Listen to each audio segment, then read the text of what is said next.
एक छोटे से घर में कमला एक कोने में बैठी हुई कांप रही थी। बेचारी बूढ़ी हो चुकी थी। किचन में से बर्तनों की आवाज आ रही थी। कमला की बहू जानबूझकर बर्तन जोर जोर से रख रही थी ताकि कमला को तंग कर सके। बहू, मुझे खाना ला दो। मुझे बहुत भूख लगी है। भूख की वजह से चक्कर आ रहे हैं। माँ जी, खाना नहीं पड़ा। जो पड़ा हुआ है वो अर्जुन के लिए रखा हुआ है। मुझे भी बहुत भूख लगी थी, मैंने थोड़ा सा खा लिया। पता नहीं आपको बार बार भूख क्यों लग जाती है। दोपहर को तो आपने खाना खाया था। कमला बेचारी भूखी ही सो जाती है। अगले दिन सुबह बेचारी कमला भूख की वजह से बहुत कमजोर हो जाती है। वह बहू के पास किचन में जाती है। देखती है कि खाना नहीं पड़ा हुआ। वह बहू से पूछती है, खाना नहीं बनाया क्या? मुझे बहुत भूख लगी है। माँ, खाना नहीं बचा। अर्जुन और मैंने मिलकर खाना खा लिया था, आपके लिए नहीं बचा। आप काम तो करती नहीं हैं और आपको भूख भी हमसे ज्यादा लगती है। ये घर है, कोई धर्मशाला नहीं जहाँ पर आपको हर समय खाना मिले। बेचारी कमला बहू से कुछ नहीं बोलती और अपने कमरे में जाकर बैठ जाती है। दोपहर को अर्जुन घर आता है। वह माया से पूछता है, माया, माँ कहाँ है? दिखाई नहीं दे रही। माँ, वो तो खाना खाकर सुबह से सो रही है। मैंने बहुत बार उठाया मगर वो उठी नहीं। ना कोई काम करती है ना कुछ खाना खाती है, बस सो जाती है। चलो, मैं अब चलता हूँ। मुझे काम से देर हो रही है। बड़ी मुश्किल से छुट्टी लेकर आया था खाना खाने के लिए। बाकी बातें शाम को करेंगे। अर्जुन अपने काम पर चला जाता है। माया अपनी सासू माँ के कमरे में जाती है। वह देखती है कि कमला बेहोश पड़ी थी। अरे, इस बुढ़िया को क्या हो गया? अभी तो ठीक थी। माँ, माँ, क्या हुआ? मुझे लगता है बुढ़िया बेहोश हो गई। इतनी देर में कमला को होश आ जाता है। बेटा, कुछ खाने को दे दो। जिस्म में बहुत कमजोरी हो चुकी है। ठीक है, ठीक है। मैं देखती हूँ किचन में कुछ होगा खाने के लिए। ये ज्यादा नाटक मत किया करो। बताओ भला, भूख की वजह से कोई बेहोश होता है क्या? माया कमला के लिए कुछ खाने को ला रही थी। वो सोचती है, अरे, इस बुढ़िया ने भी तो जीना हराम कर रखा है। अब तो मुझे इसका कुछ करना ही होगा। मैं ऐसा क्या करूं जिससे अर्जुन अपनी माँ को घर से निकाल दे? इस बुढ़िया ने तो नाक में दम कर रखा है। शाम को जब अर्जुन घर वापस आता है तो माया उससे झूठ बोलती है। अर्जुन, मैं इस घर में नहीं रह सकती। मैं बस अपने मायके जाऊंगी। अब मैं एक पल भी इस घर में नहीं रहूंगी। अरे माया, क्या हुआ? तुम ऐसा क्यों बोल रही हो? आज मैंने माँ से बोला कि खाना नहीं है, तो माँ ने मुझे थप्पड़ मारा और मुझसे बदतमीजी की। बस, अब मुझे इस घर में नहीं रहना। ये घर अब मेरा नहीं रहा। इस घर में तुम और तुम्हारी माँ रहो, मैं अब एक पल भी नहीं रहूंगी। अर्जुन बहुत गुस्से में अपनी माँ के कमरे में जाता है और उनसे पूछता है, माँ, तुम्हें शर्म आनी चाहिए। खाना नहीं मिला तो माया को थप्पड़ मार दिया तुमने। पता नहीं इस घर में हो क्या रहा है। बेटा, ऐसी कोई बात नहीं हुई। तुम्हें किसने कहा? मैंने तो आज खाना भी नहीं खाया। आज सारा दिन मैं अपने बिस्तर पर ही थी। मेरी तबीयत खराब थी। हे भगवान, तुम्हारी माँ कितना झूठ बोल रही है। मेरी तो किस्मत ही खराब थी जो मैं इस घर में ब्याह कराई। मैं अब भी जा रही हूँ। या तो इस घर में तुम्हारी माँ रहेगी या फिर मैं रहूंगी। यह बोलकर माया वहां से दूसरे कमरे में चली जाती है। अर्जुन बहुत गुस्से में आ जाता है। माँ, मुझे लगता है कि इस घर में अब तुम्हारी जरूरत नहीं है। तुम कहीं और जाकर अपनी जिंदगी गुजारो। हमें हमारी जिंदगी सुकून से जीने दो। बेचारी कमला अपने बेटे की बात सुनकर हैरान रह जाती है। वो अंदर से बिल्कुल टूट चुकी थी। बेटा, तुम ये क्या कह रहे हो? मैं कहाँ जाऊंगी? तुम्हें अंदाजा है कि तुम क्या कह रहे हो? हाँ माँ, सही सुना तुमने। माया तुम्हारे साथ नहीं रह सकती और मैं भी रोज रोज के झगड़ों से तंग आ चुका हूँ। अब मुझे तुमसे ज्यादा माया की जरूरत है।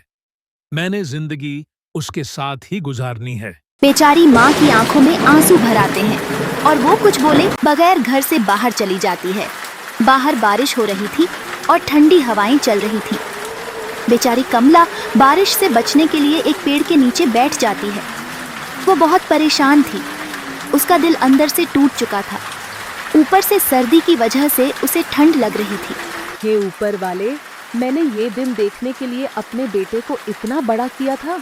अचानक उसके गांव के सरपंच जी वहां आ जाते हैं। वो कमला की हालत देखते हैं। अरे बहन, तुम यहाँ बारिश में क्यों बैठी हो? और तुम्हारे पैरों में चप्पल भी नहीं है? कमला सरपंच जी को सारी बात बता देती है। सरपंच जी कमला को लेकर उसके घर जाते हैं। अर्जुन, तुम पागल हो गए हो क्या? अपनी बूढ़ी माँ को घर से क्यों निकाल दिया? आप हमारे गांव के सरपंच हैं, हम आपकी इज्जत करते हैं, मगर आपको हमारे घर के मामले में दखल देने की जरूरत नहीं है। सरपंच जी गुस्से में वहां से चले जाते हैं। बेचारी कमला फिर से उसी वृक्ष के नीचे जाकर बैठ जाती है। बहुत बारिश हो रही थी। बेचारी सारी रात ठंड से कांपती रही। अगले दिन जब सुबह की पहली किरण निकलती है तो कमला बाजार में जाती है। बेटा, कुछ खाने को दे दो, मुझे बहुत भूख लगी है। मैं तुम्हें पैसे बाद में दे दूंगी। अरे सुबह सुबह मांगने वाले कहाँ से आ गए? ओ बुढ़िया, कुछ भी नहीं है हमारे पास, जाओ यहाँ से। वहां पास ही अर्जुन के कुछ दोस्त खड़े होते हैं। अरे देखो, ये तो अर्जुन की माँ हैं। इनको क्या जरूरत है मांगने की? अर्जुन की माँ वहां से चुपचाप चली जाती है और जाकर वहीं पेड़ के नीचे बैठ जाती है। उसकी हालत बहुत खराब हो चुकी थी। वो सोचती है कि अब मुझे खुद ही कुछ करना पड़ेगा, कोई मेरी मदद नहीं करेगा। वहां से जंगल की तरफ चली जाती है। जंगल बहुत गहरा था और डरावना भी। अचानक कमला की नजर एक साधु बाबा पर पड़ती है जो बैठकर तपस्या कर रहे होते हैं। अरे, इतने गहरे जंगल में साधु बाबा क्या कर रहे हैं? चलो, इनसे कुछ मदद मांगती हूँ। अचानक साधु बाबा की आंख खुल जाती है। आप यहाँ क्या कर रही हैं? और आपकी हालत इतनी खराब क्यों है? साधु बाबा कमला को देखकर हैरान हो जाते हैं। उनकी आंखों में दया की झलक होती है।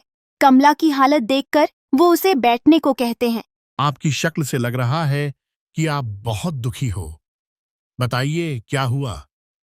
जंगल के इस सुनसान हिस्से में कोई ऐसे ही नहीं आता। बाबा, मैं क्या कहूँ?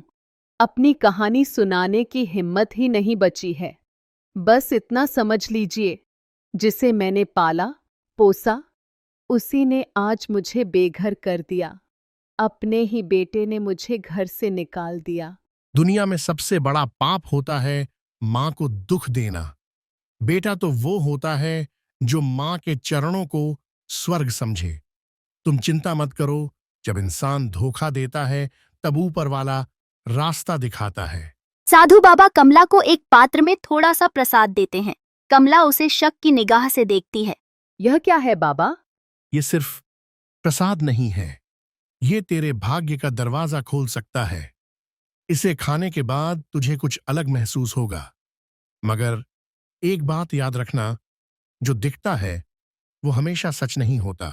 कमला प्रसाद खा लेती है। कुछ देर बाद उसके चेहरे पर थोड़ी रोशनी सी आ जाती है। वो खुद में हल्का महसूस करती है, जैसे कुछ बदल गया हो। बाबा, आपने मुझे क्या दिया? मैंने तुझे सिर्फ प्रसाद दिया है, मगर ऊपर वाला तुझे कुछ और देने वाला है। अब तू वापस अपने रास्ते पर जा। तेरा दर्द अब खत्म होने वाला है। कमला बाबा के पैर छूकर वापस निकल पड़ती है। उसके चेहरे पर अब थोड़ी सी हिम्मत है। वह सोचती है, शायद अब मेरी जिंदगी में कुछ अच्छा होने वाला है। भगवान ने मेरी सुन ली। जिसने मुझे दर्द दिया, मैं उससे बदला नहीं लूंगी, मगर अब मैं रोऊंगी भी नहीं। मुझे जीना है और साबित करना है कि एक माँ कमजोर नहीं होती। कमला एक पुरानी धर्मशाला जाकर रुक जाती है। वहां एक औरत उससे मिलती है। नाम था लाजवंती। बेचारी वो भी अपने बेटे के हाथों सताई गई थी। आप भी अपने बच्चों के हाथों दर्द सहकर आई हो?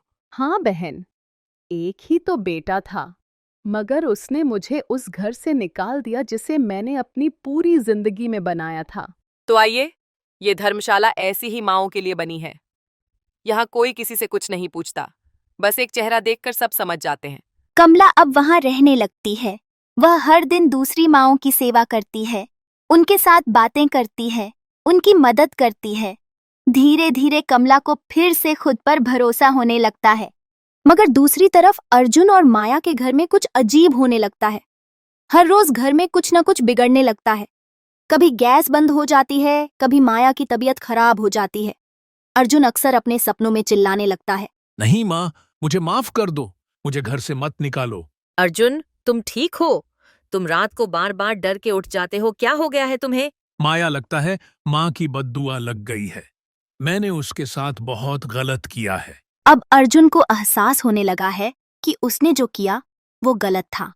उसका जीवन अब अशांत हो गया है।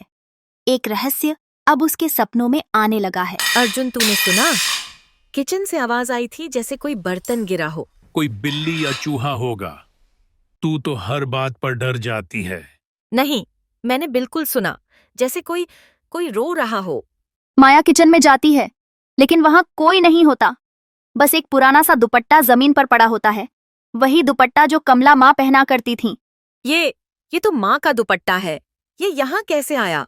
ये तो मैंने कब का फेंक दिया था, माँ के जाने के बाद। उस रात दोनों को नींद नहीं आती और माया को सपने में कमला माँ की चीखें सुनाई देती हैं। बेटा, क्या सिर्फ रोटी मांगना इतना बड़ा गुनाह था? क्या माँ की ममता की कोई कीमत नहीं होती? माया पसीने से भीग कर उठी। उसे ऐसा लगा जैसे कोई उसका गला दबा रहा हो।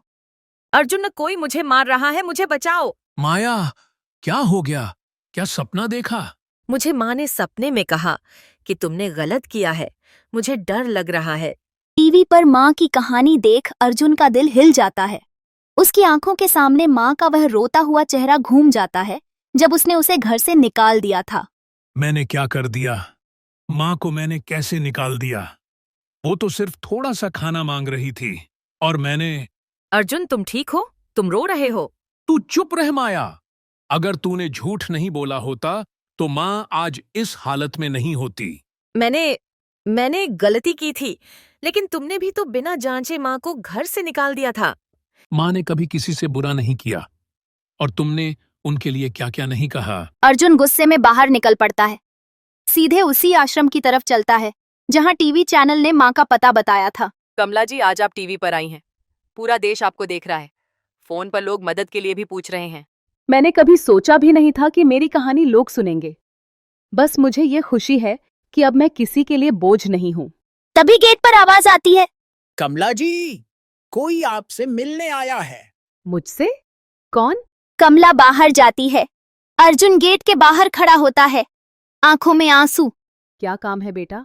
मुझे और दुख देने आए हो? मुझे माफ कर दो। मुझे समझ नहीं आया कि मैंने क्या खो दिया था।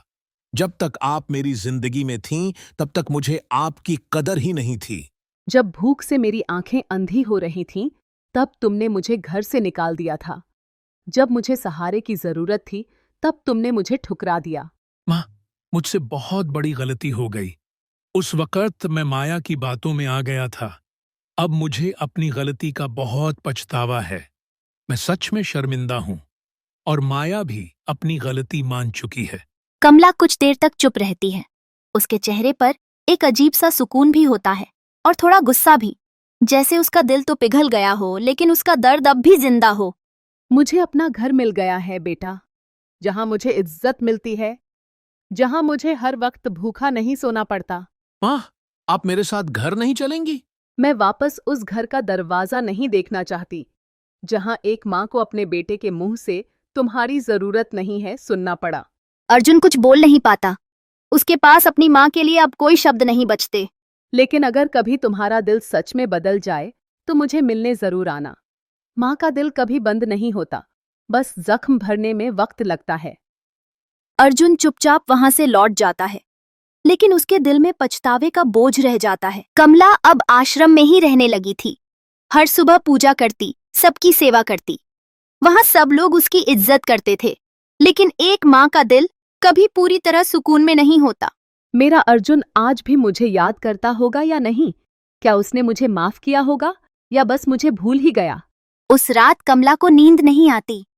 हर वक्त अर्जुन का चेहरा उसकी आंखों के सामने घूमता रहता है। मुझे आज भी माँ की आंखों में आंसू याद आते हैं। तूने क्यों झूठ बोला माया? गलती हो गई थी अर्जुन। मैं बस परेशान थी। मुझे समझ नहीं आया कि मैं क्या कर रही हूँ। गलती सिर्फ तेरी नहीं थी, मेरी भी थी। मैं भी तो बिना सोचे समझे माँ को घर से निकाल बैठा।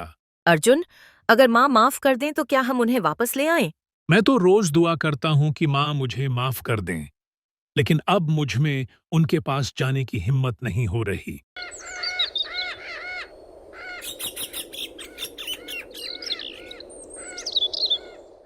दो दिन बाद एक न्यूज चैनल दोबारा कमला की कहानी दिखाता है। इस बार लोगों की प्रतिक्रिया और भी ज्यादा होती है। कुछ लोग तो आश्रम आकर कमला से मिलने भी आते हैं। माता जी, आपका बेटा आज भी आपके लिए रोता है। हमने उसे इंटरव्यू में देखा, वह आपसे माफी मांग रहा था। बेटा, माफी सबसे बड़ा दान होता है, लेकिन जख्म भरने में वक्त लगता है। कमला, तुम्हारा दिल अब भी बेटे के लिए तड़पता है। मैंने देखा है। माँ तो कभी भी अपने बच्चे से दूर नहीं हो सकती, पर जहां उसे इज्जत ना मिले वहां रुके रहना भी तो गलत है ना। सही कहा तुमने, लेकिन कभी कभी रिश्ते दोबारा जोड़ने के लिए किसी एक को झुकना पड़ता है, और माँ का दिल तो दरिया होता है। अगर अर्जुन सच में बदल गया है तो मैं उससे मिलने जाऊंगी। अगले दिन कमला एक छोटी सी पोटली लेकर अपने घर की तरफ चलने लगती है। पता नहीं अर्जुन मुझे देखकर खुश होगा या नहीं, पर मुझे उसके चेहरे का सच देखना है। कमला अपने घर का दरवाजा खटखटाती है। अर्जुन बाहर आता है। माँ, आप? बेटा, आई थी देखने, क्या मेरी जगह अब भी तेरे दिल में है या नहीं? माँ, आप आ गईं? मुझे माफ कर दो माँ, एक बार मुझे गले से लगा। कमला अपने बेटे को गले से लगा लेती है। दोनों की आंखों में आंसुओं का समुंदर होता है। माँ का दिल कभी नाराज नहीं होता बेटा, बस कभी कभी चुप हो जाता है। माँ, मुझे भी माफ कर दीजिए, मैं बहुत शर्मिंदा हूँ। अगर तुम दोनों सच्चे हो तो माँ सब भूल जाती है। कमला अब फिर से अपने घर आ गई थी, लेकिन अब घर का माहौल बदल चुका था। अर्जुन हर दिन माँ का ख्याल रखता, माया भी सेवा में लगी रहती थी। सब कुछ ठीक लग रहा था, लेकिन कमला के दिल में एक छुपी हुई कसक थी। सब ठीक है, पर कुछ तो है जो अधूरा है। अर्जुन की आंखों में आज भी कोई बात छुपी हुई लगती है। एक दिन कमला अर्जुन के पुराने लॉकर की चाबी ढूंढती है। वह लॉकर कई सालों से बंद था। जब कमला लॉकर खोलती है तो उसमें से कुछ पुराने कागज निकलते हैं। ये क्या है? ये तो मेरे नाम की जमीन के कागज हैं और नीचे किसी वकील की मोहर लगी है, लेकिन ये तो... कमला का चेहरा पीला पड़ जाता है। उसे याद आता है, कुछ साल पहले अपने पति के मरने के बाद उसने एक जमीन का टुकड़ा खरीदा था, लेकिन फिर माया ने कहा था कि वो कागज कहीं खो गए हैं। मतलब ये कागज तब भी थे? क्या माया और अर्जुन ने मिलकर मुझे धोखा दिया था? रात को जब सब मिलकर बैठे होते हैं तो कमला की निगाहें अर्जुन और माया पर टिक जाती हैं। उसके दिल में सवाल उठता है, क्या अब भी ये मुझसे कुछ छुपा रहे हैं? माहौल शांत होता है, लेकिन कमला के अंदर एक तूफान चल रहा होता है। बेटा, एक बात पूछूं? क्या तुम मुझे सच बताओगे? हाँ माँ, पूछो ना। वो जो जमीन का टुकड़ा था जो तेरे पिताजी के जाने के बाद मैंने खरीदा था, उसके कागज मुझे लॉकर में मिले हैं। माया ने कहा था वो खो गए हैं। तुम दोनों ने मुझे झूठ क्यों बोला था बेटा? माँ, मैं आपको बताना चाहता था, लेकिन हिम्मत नहीं हुई। डर गया था कि आप क्या सोचेंगी। सच सच बताओ अर्जुन, क्या तुम दोनों ने मिलकर मुझे घर से निकालने की योजना पहले से बना ली थी? माँ, गलती हो गई थी। उस वक्त माया कहती थी कि आप हमारे रिश्ते में रुकावट बन रही हैं, और वो प्लॉट बहुत महंगा था। मैंने सोचा आप तो उसे कभी इस्तेमाल नहीं करेंगी, तो बेच देते हैं। बेटा, पैसा हर चीज नहीं होता। माँ का भरोसा सबसे बड़ा धन होता है। माँ, मैं भी गलती में थी। मैं आपके प्यार को समझ नहीं पाई। मुझे लगा आप अर्जुन को मुझसे दूर कर देंगी, पर आप तो सिर्फ अर्जुन की खुशी चाहती थीं। बेटा, गलती सिर्फ तुम्हारी नहीं थी। तुम्हारे डर ने तुम्हें इंसान से पत्थर बना दिया, पर इंसान कभी भी बदल सकता है। अगले दिन कमला मंदिर जाकर शांति पाठ करती है। वहां उसे एक छोटी लड़की मिलती है जो फटे कपड़ों में होती है। आंटी, कुछ खाने को मिलेगा? कल से कुछ नहीं खाया। चल बेटा, मेरे साथ चल, मैं तुझे खाना भी दूंगी, कपड़े भी। कमला उस छोटी लड़की को अपने घर ले आती है। अर्जुन और माया दोनों उसे देखकर हैरान रह जाते हैं। माँ, ये कौन है? ये मेरी बेटी है।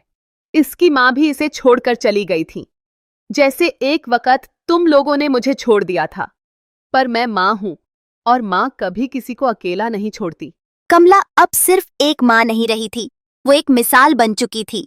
एक ऐसी माँ जो खुद टूटकर भी दूसरों को जोड़ देती है। अर्जुन और माया ने भी उस छोटी बच्ची को अपना लिया। घर का माहौल सच में बदल गया था। एक रात कमला माया के कमरे के पास से गुजर रही थी। अंदर से माया किसी से फोन पर बात कर रही थी। कमला रुक गई। हाँ, सब कुछ प्लान के मुताबिक हो गया है। कमला माँ के नाम वाली जमीन अब हमारे कंट्रोल में है। अब बस उस लड़की का मामला भी संभालना है। अगर किसी ने पूछ लिया कि वो लड़की कहाँ से आई तो दिक्कत हो सकती है। कमला दरवाजे के पास सब कुछ सुन रही होती है। उसका चेहरा एकदम सून पड़ जाता है। जिस भरोसे पर उसने फिर से अपने बच्चों को अपनाया था, वही भरोसा अब फिर से टूटता नजर आ रहा था। ये लड़की कौन है? और माया?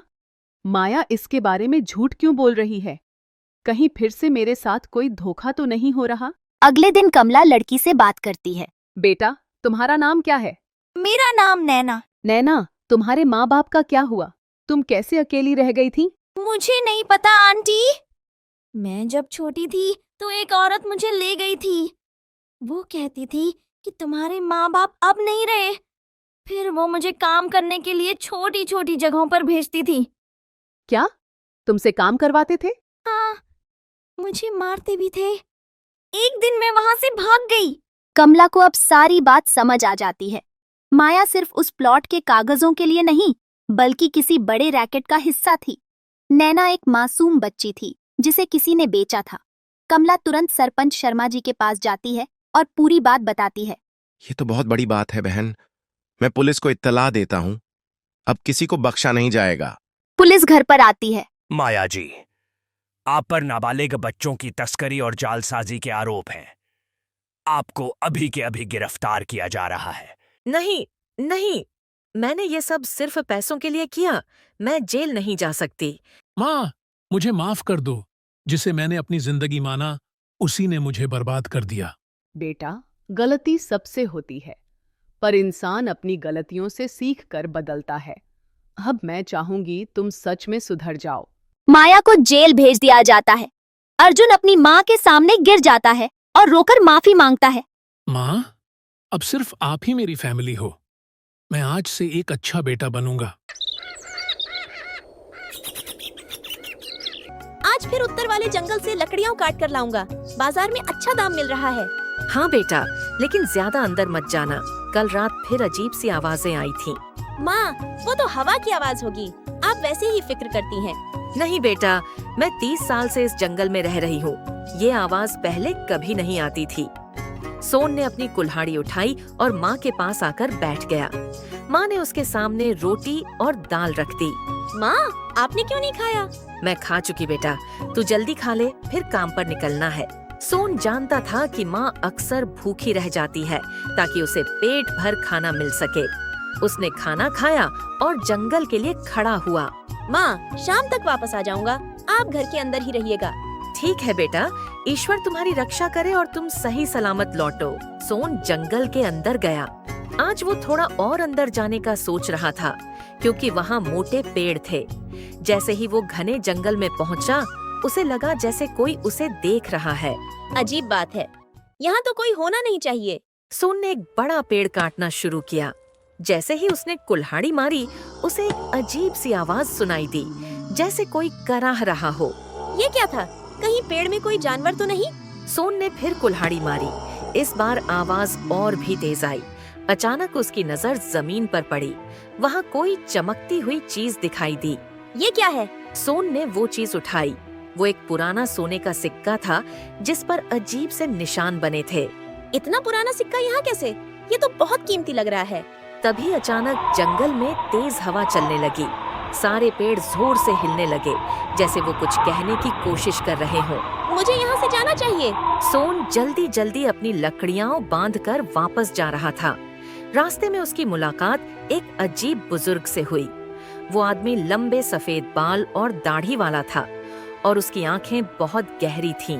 बेटा, तुम वो सिक्का लेकर आ रहे हो? आपको कैसे पता? मैं इस जंगल का पहरेदार हूँ बेटा। यहाँ जो भी होता है मुझे सब पता चल जाता है। पहरेदार?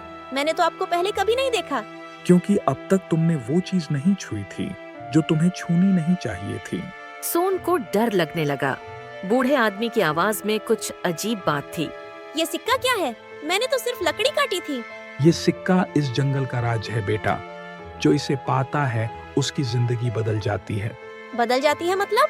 अच्छाई के लिए या बुराई के लिए, ये उस इंसान पर निर्भर करता है। सोन बाजार पहुंचा। वहां लकड़ी खरीदने वाला सत्थ जी खड़े थे। सत्थ जी 25 साल के एक ईमानदार व्यापारी थे।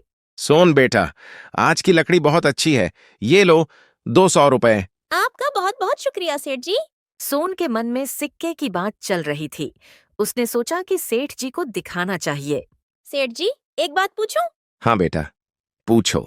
अगर किसी को जंगल में कोई पुरानी चीज मिले तो क्या करना चाहिए? बेटा, जंगल की चीजें जंगल में ही छोड़ देनी चाहिए। वहाँ कई पुराने राज छुपे होते हैं। राज मतलब? कुछ चीजें ऐसी होती हैं जो इंसान के लिए नहीं बनी होती। तुमने कुछ उठाया है क्या? सोन चुप रह गया। उसने सिक्का अपनी जेब में छुपा लिया।